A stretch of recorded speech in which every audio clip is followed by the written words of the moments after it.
Hello guys, art and craft exam के लिए जो हरियाणा में होने वाला है आर्ट एंड क्राफ्ट के 816 वैकेंसीज़ के लिए जो आपका एग्ज़ाम 31 को होने वाला है उसके रिगार्डिंग हम ज्योमेट्री पोर्शन प्रिपेयर कर रहे थे और उसके रिगार्डिंग हम पहले 3 वीडियोस डाल चुके हैं। नेक्स्ट वीडियो कंटिन्यू कर रहे हैं हम ज्योमेट्री पोर्शन के साथ और आज मैं आपको बताऊँगी पॉलीगन्स के बारे में, रेगुलर पॉलीगन के बारे में। देखिए, पॉलीगन बाइलिंगुअल ही चल रहे थे हम दोनों लैंग्वेज में। पॉलीगन क्या होते हैं? बहुभुज।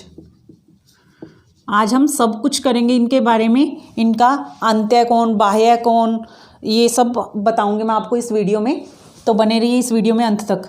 पॉलीगन, बहुभुज, ठीक है। पॉलीगन में यानी कि बहुभुज में आपके पास पहले त्रिभुज, त्रिभुज को इंग्लिश में बोलते हैं ट्रायंगल। फिर चतुर्भुज, चतुर्भुज क्या होते हैं? क्वाड्रिलेटर। फिर पंचभुज, पंचभुज यानी कि पेंटागन। फिर छठभुज या छहभुज, छठभुज भी बोल देते हैं, छहभुज भी बोल देते हैं, ये होते हैं हेक्सागन। यहाँ पे साथ ही लिख देती हूँ मैं इनके नेम। ये ट्रायंगल की शेप बना रही हूँ। चतुर्भुज में क्या हो जाता है? Quadrilateral, quadrilateral. पंचभुज में पेंटागन।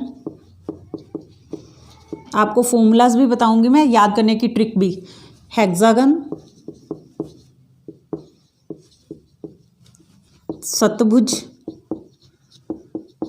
ये होते हैं हेप्टागन। ऑक्टागन, ऑक्टागन होता है अष्टभुज।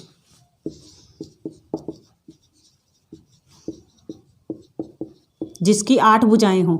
ये रेगुलर पॉलीगन करने वाले हैं आज हम। रेगुलर का मतलब होता है जिसकी सभी साइड सेम हो। रेगुलर का मतलब क्या होता है? सारी साइड्स जिसकी बराबर हों। इन सभी की मैं वही टाइप करवाने वाली हूँ। अगर आपके पास एक त्रिभुज दी है, उसकी तीनों त्रिभुज में 3 भुजाएं होती है, अगर तीनों भुजाएं बराबर होती है तो वो ट्रायंगल तो है ही, बट वो रेगुलर पॉलीगन में काउंट होता है।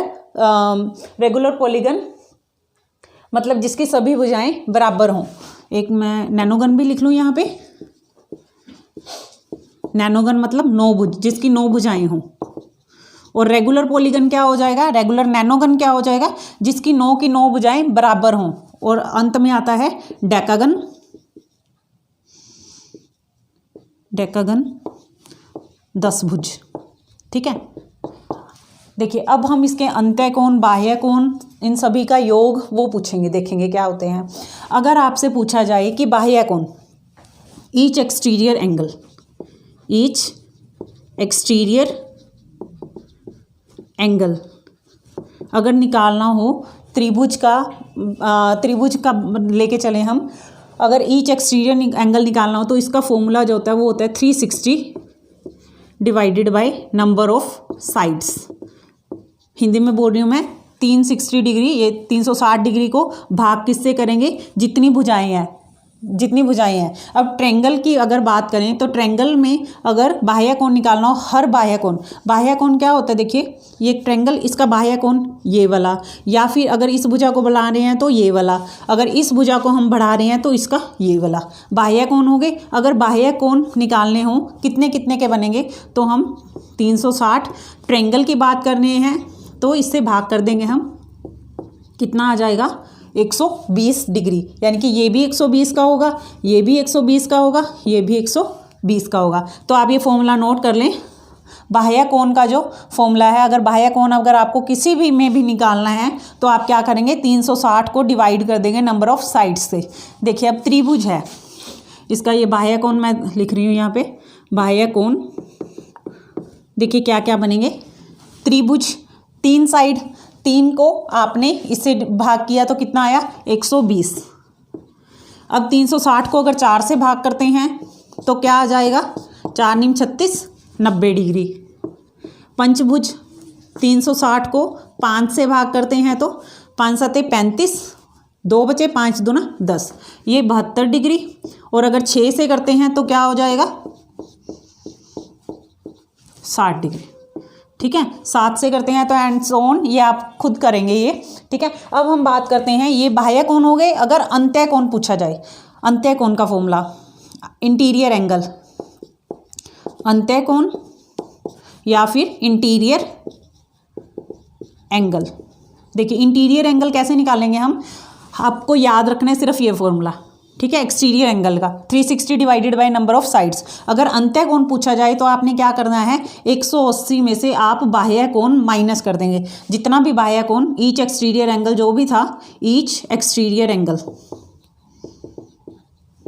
जितना भी आपने निकाला। अगर मान लीजिए आपसे इंटीरियर एंगल पूछ लिया, यानी कि अंदर वाला कोण पूछ लिया, तो आप क्या करेंगे, 180 में से माइनस ही करेंगे। तो आप सिर्फ बाह्य कोण का फॉर्मूला याद रखिए कि क्या होगा, 360 बटा भुजा की संख्या। ठीक है, आपका जो आ गया बाह्य कोण, आप उसको 180 में से माइनस कर दीजिए, वो आपका अंदर अंतः कोण आ जाएगा। अब 180 में से त्रिभुज की बात करें तो एक्सटीरियर एंगल कितना आया था त्रिभुज के लिए, 120। तो कितना आ गया, 120, 80 में से 120 गया 60 डिग्री। तो अगर यहाँ पे अंतः कोण की टेबल हम बनाने चलें, अंतः कोण की, तो देखिए क्या होगी, ये 120, 180 में से 120 गए 60, 180 में से 90 गए 90, 180 में से 72 गए, 10 में से 2 गए 8, और कितना रह गया, ये माइनस करके देख लीजिए, यहाँ पे 10 में से 2 गए 8, और यहाँ पर आपके पास 17 में से 7 गए 10, और ये 60 माइनस करते हैं 180 में से, तो अगेन 120। ठीक है, तो इसकी भी ये वाली टेबल आप खुद कंप्लीट करेंगे। ये हमारे पास हो गया एक्सटीरियर और इंटीरियर एंगल। नेक्स्ट हम करते हैं sum of all exterior angle.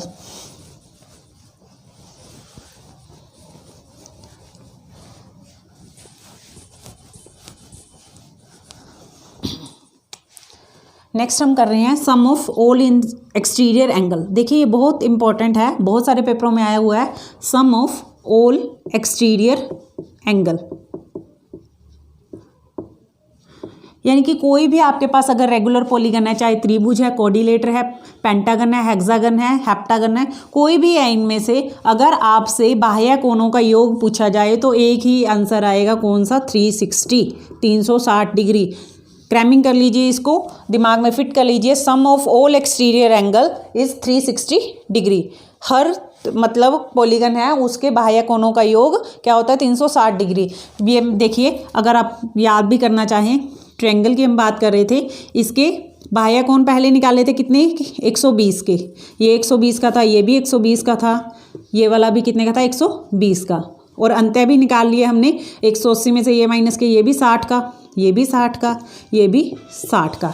ठीक है, अब मैं क्या कह रही हूँ आपको, सम ऑफ ऑल एक्सटीरियर एंगल, त्रिभुज की नहीं, कोई भी आप बना दीजिए, कोई भी कोऑर्डिनेटर बना लीजिए, उसके बाह्य कोण ये, ठीक है, बाह्य कोण 120 120 120 कितने हो गए, ये 360। और यहाँ की अगर हम बात करें, मैंने कोई एक रेक्टेंगल बनाई है, रेक्टेंगल में क्या होते हैं, अंतः कोण कितने के होते हैं, आयत के अंदर 90 के होते हैं।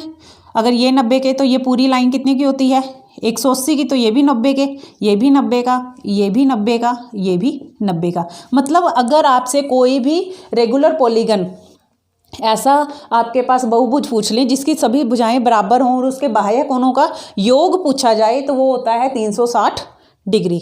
ठीक है, नेक्स्ट हम बात करते हैं sum of all interior angle.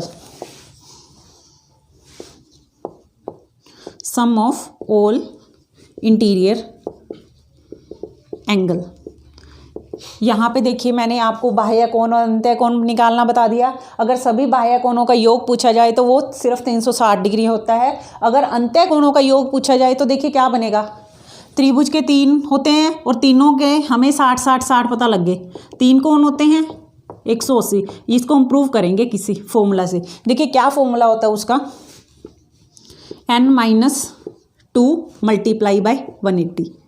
देखिए भुजा, जितनी भी भुजा होंगी, n को मैं वो भुजा मान रही हूँ, नंबर ऑफ साइड्स में से 2 माइनस कर देंगे, जो भी आंसर आएगा उसको 180 से गुना करेंगे। देखिए अब ट्रायंगल है तो 3 साइड होती हैं, 3 माइनस 2, पहले माइनस करते होते हैं, 3 में से 2 गए 1, 1 गुना 180। तो आपके पास इंटीरियर एंगल ट्रायंगल की कितनी आ गई, 180। यहाँ से हमने देखी थी। अब देखिए ये चतुर्भुज बनने 4 साइड, तो n की जगह क्या फॉर्मूले में वैल्यू पुट कर रही हूँ, 4 माइनस 2 मल्टीप्लाई बाय 180, 4 माइनस 2 2 गुना 180 360। ठीक है, ये 360 हो जाएंगे आपके। पंचभुज की बात करें, किसी से मुझे कमेंट करके बोला था कि पंचभुज के बारे में बताइए, तो देखिए पंचभुज के बारे में भी अगर बाह्य कोण पूछा जाए पंचभुज का तो क्या हो जाएगा आपका 72 डिग्री, अंत्यकोण पूछा जाए तो 108 डिग्री। अब अगर सभी अंत्यकोणों का योग पूछा जाए तो हम इसी फॉर्मूले में वैल्यू पुट करेंगे। ये फॉर्मूला लिख लीजिए आप, n-2 मल्टीप्लाई बाय 180। पंचभुज है तो 5 - 2 180, 5 - 2 3, 3 × 180 540 डिग्री। 18 तो ये 54 होता है, तो 540 डिग्री क्या हो गया इसके सभी कोणों का योग, अंत्यकोणों का। छठभुज तो 6 - 2 4, 4 × 180 कितना हो जाएगा, 18 चौका कितना होता है 172। सतभुज की बात करें तो 7 साइड, 7 - 2 5, 18 5 90। देखिए अब इससे आप ट्रिक भी सीखेंगे इसकी। ओक्टागन मैंने 8, तो 8 - 2 6, 6 × 18 कितना हो जाएगा 108। 9 नैनोगन में 9 - 2 7 और 18 × 7 126।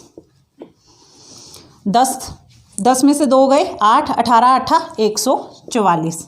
देखिए अब ये कैसे याद कर सकते हैं आप।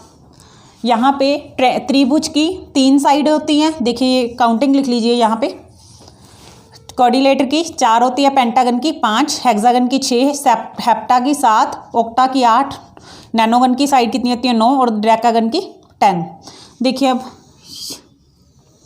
आपने ये नंबरिंग लिख लेंगे साइड्स की, और इसके साथ आपने क्या चलाना है 18 का टेबल। 18 का टेबल भी नहीं आता तो भी कोई बात नहीं, आप 18 तो लिख सकते हैं। 18 के साथ आपने एक 0 ऐड करनी है, साथ लिखनी है। 18 लिख लिया आपने, एक 0 साथ लिख लिया 180। अब 18 में 18 जोड़े तो 36, वही 0 साथ चलेगी। नेक्स्ट में भी 0 तो साथ आएगी, इस 36 में 18 और ऐड कर दो 54। देखिए ये ट्रिक आपको बता रही हूँ मैं। ये आपने नंबर ऑफ साइड्स लिख ली और ये आपने सभी अंत्यकोणों का योग लिखा है। देखिए कैसे निकाल सकते हैं हम। आपने सबसे पहले त्रिभुज के सामने 180 लिख दिया, ठीक है, 18 लिख दिया और 0 लिख दी साथ में। अब साथ में क्या क्या शुरू करनी है हमने, 0 सभी के साथ। हम देखिए यहाँ 0, ये 0 0 0 आ रही है सभी में नीचे। यहाँ पे हमने क्या करना है, पहले टर्म में 18 है, सेकंड टर्म में 18 ऐड करेंगे 36। जो नई टर्म आएगी उसमें 18 ऐड करते जाएंगे बस। 18 में ऐड किए 36, अब 36 आ गया तो 36 में 18 ऐड किए 54, 54 में 18 ऐड किए तो 72, 72 में 18 ऐड किए तो 90, 90 में एक और 18 ऐड किए तो 108, 108 में 18 ऐड किए 126 और फिर ऐड किए तो 144। तो डेकागन के जो सभी अंत्यकोण हैं उनके कोणों का योग हो गया 144, 1440 डिग्री। आई होप आपको सभी कुछ समझ आ गया होगा। Thank you, all the best for your exam, have a nice day.